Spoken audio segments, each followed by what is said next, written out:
Lunch box ரெசிபிக்கு ஒரு சூப்பரான ரெசிபி தான் இது.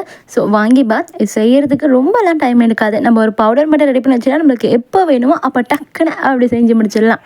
பேச்சுலர்ஸ் இல்லாட்டி ஹாஸ்டலில் இருக்கீங்க அப்படின்னா இந்த ரெசிபி உங்களுக்கு செம்ம யூஸ்ஃபுல்லாக இருக்கும். சர்வ் பண்ணி ட்ரை பண்ணி பாருங்கள். செய்யலாமா? செய்யறதுக்கு ஃபஸ்ட்டு ஒரு பேனில் 2 டேபிள் ஸ்பூன் அளவுக்கு உளுந்து, 2 டேபிள் ஸ்பூன் கடலைப்பருப்பு, இது கூடவே காரத்துக்கு 4-5 காஞ்ச மிளகாய், 1/4 டீஸ்பூன் சீரகம் சேர்த்து நல்லா ட்ரை ரோஸ்ட் பண்ணி இது கூடவே எக்ஸ்ட்ரா டேஸ்ட்காக கொஞ்சம் போல் தேங்காவை நான் கட் பண்ணி சேர்த்துருக்கேன். நீங்கள் துருவிட்டு இல்லாட்டி ட்ரை கொப்பரை தேங்காய் இருக்கும் அது கூட சேர்த்துக்கோங்க. சேர்த்து நல்லா ஒரு வாட்டி வதக்கிட்டு அதுக்கப்புறமா இதை ஆற வச்சு மிக்ஸி ஜாரில் சேர்த்து நல்லா பவுடர் பண்ணி எடுத்துக்க போகிறோம். ரொம்ப நைஸாக பவுடர் பண்ண தேவையில்லை, கொஞ்சம் கருப்பாக இந்த மாதிரி இருந்தால் போதும்.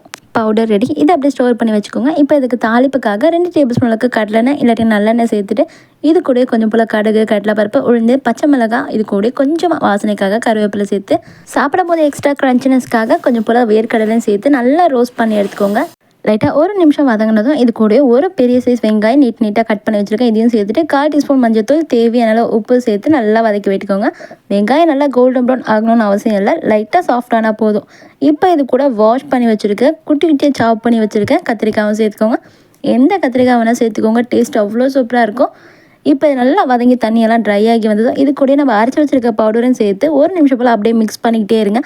பவுடர் இந்த பிரிஞ்சாலோட நல்லா ஒன்று சேர்ந்து வந்ததும் இது கூட டேங்கினஸ்க்காக கொஞ்சம் போல் புளி தண்ணி சேர்த்து நல்லா ஒரு வாட்டி மிக்ஸ் பண்ணி எடுத்துக்கோங்க. அவ்வளோதான். இதை அப்படியே சாப்பாட்டில் போட்டு பரட்டி சாப்பிடும்போது அவ்வளோ சூப்பராக இருக்கும்.